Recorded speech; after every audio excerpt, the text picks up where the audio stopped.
Do you check for audio phase problems in your music productions? If not, you should be. If you want an explanation of audio phase, what it means, why you need to know about it, and why it's important, stay tuned.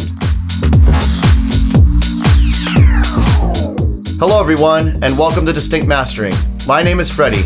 I'm a mastering engineer, producer, DJ, and president of Sleeping Giant Music. For over 2 decades, I've helped artists grow their careers, and now I'm here to help you with your music production skills. If you'd like a free stereo mastered sample from me, be sure to check the link below in my description. Now let's chat about audio phase and why it's important. Okay, so what does in and out of phase mean? First, to understand what that is, we need to understand audio phase in general. So let's discuss. Audio phase refers to the sound waves in the air. As the sound waves travel, they create a ripple effect. And that ripple effect is then picked up by our eardrums. Our eardrums pick up these sound waves in the air and convert them into sound, which we and our brain interprets in what we actually hear. Now, the same thing happens with a microphone. This microphone in front of me has a diaphragm. It's picking up my voice and taking in those sound waves and converting it into analog energy. Now, when multiple microphones are used in the same room, you're getting waveforms coming from different timing sources and different places. So that's what audio phase actually means. When 2 of those waveforms are exactly identical and on top of each other, they're perfectly in phase. However, when they're completely opposite from each other, they are completely out of phase. Now, it's very rare for them to be completely on top of each other and identical, or vice versa, but it can happen, and it's very important to be aware of this and pay attention, especially when you're recording. So let's talk about when you can have some phase problems. Number 1, first place you can have a big phase problem is while recording. Using multiple mics in the same room can cause some problems. It's best to follow the microphone 3-to-1 rule. Number 2, improper speaker wiring. If your speaker's polarity is reversed on the speaker cables from one speaker to the other, then they are going to be technically out of phase from each other. So one woofer will be pushing while the other will be pulling, and vice versa, you get the out of phase effect. The third way phase can get introduced into your mixes is by plugins, effects, layering. All of those things can cause phase issues. Now, they might not be as problematic, but it's something that can happen. So something you should pay attention to. So let's talk quickly about audio phase. And here we've got a Pro Tools session opened up, and I'm going to show you an example. This signal generator is just producing a 1000 hertz sine wave. And right below on this track, I've got the exact same thing. As you can see, they're going to be the exact same wave. So they're going to be completely in phase. When I bypass this, you're going to get a double in sound. And you get a little increase because there's 2 of them. But if I take this trim plugin and I use this phase flipper here, they cancel each other out. That's because the waveforms are completely opposite. And like I said, that means they are completely out of phase. So in a real world example, what does that mean? Well, let's take this kick drum. I've got this kick drum here. Let's play this so you can hear it.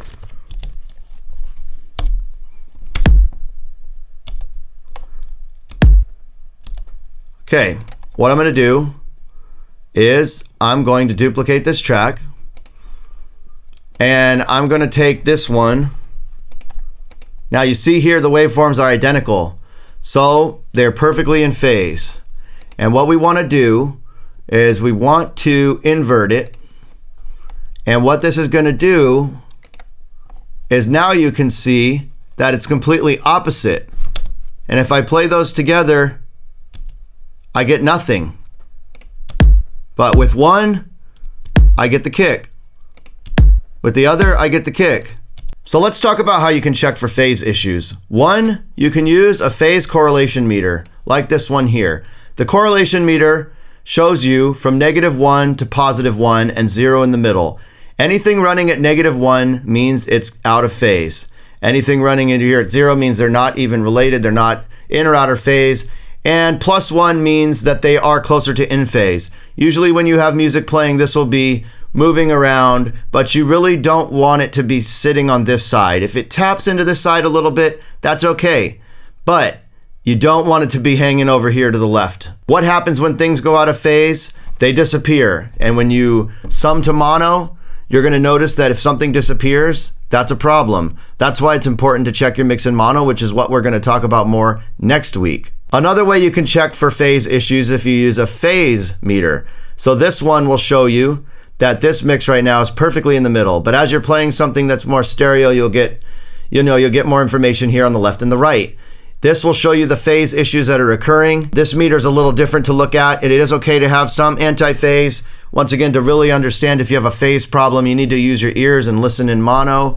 The meters will help you, but at the end of the day, if you have sounds that are disappearing when you sub it into mono, you've got some phase problems. And that's not going to be good, because in a mono system, for example, in a mono phone or a Bluetooth speaker or even a big club system that is running in mono, you're going to have sounds that disappear on you and you're going to wonder where they went. So make sure you check your mixes in mono, check for phase issues. It's very important. Okay, how can you fix a phase problem if you do have one? One, if you're in the recording stage and you're using actually maybe a patch bay, like we have here, we have phase flippers that are hardwired into the bays. So if I've got a phase problem among two microphones, I can just run one of those right through the phase flipper and flip the phase, and then it'll eliminate the problem. But you have to be aware of the problem to determine that you have one. The other thing you can do is follow the microphone 3-to-1 placement rule. And that means if your first mic is 1 foot away from the source that you're trying to record, the second mic should be 3 feet away from that microphone. That will help you prevent some phase issues from occurring in your mixes and your recordings. Second way you can try to fix a phase problem if you're in the mixing environment, you can try to eliminate the stereo source and just go to a mono. So if you're in Pro Tools, you could split it into a mono track or just mono the track in Ableton or any other DAW you're using. And that might eliminate your phase problem right there. Just take the mono signal. Another trick that I've done in the past, I've used a soft synth that had some phase issues, and a cool thing that I did, I will give you a little secret. I actually duplicated the synth. I split it into mono, so each one was mono, and then I flipped the phase on the right channel. So basically kind of doing what I would do in a live room environment if I was recording an instrument with microphones.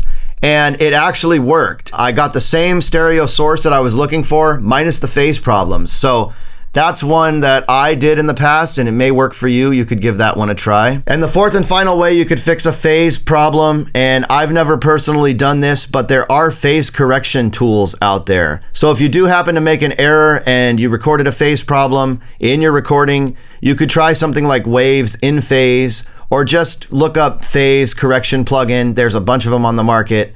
Like I said, I can't really speak on them. I've never used them personally, but I'm sure that they can help fix your problem. So hopefully that gives you some examples of what audio phase is and why it's important to pay attention to in your recordings and your mixes. And that's a brief overview of audio phase. If you have any questions, please shoot me a comment down below. If we've never worked together before and you'd like a free stereo mastered sample from me, be sure to check the link below in my description. Thank you for watching this video. If you enjoyed it, please hit the like button, subscribe to my channel, and the bell notification will keep you up to date. Once again, my name is Freddie from Distinct Mastering, and have a great day.